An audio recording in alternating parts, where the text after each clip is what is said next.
বিশ্ব ইজতেমায় ৩ মুসল্লির মৃত্যু। বিশ্ব ইজতেমায় শনিবার ১ ফেব্রুয়ারি সকাল পর্যন্ত ৩ মুসল্লির মৃত্যু হয়েছে।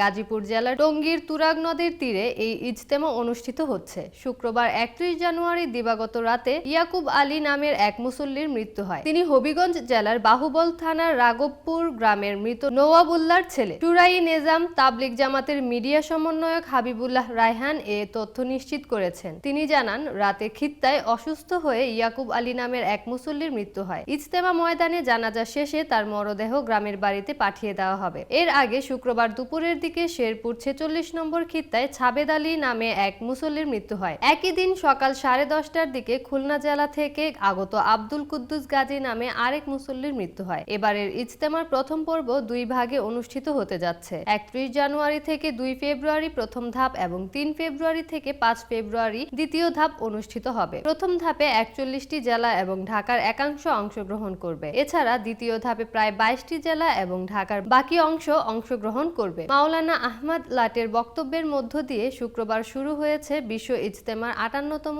এ আয়োজন।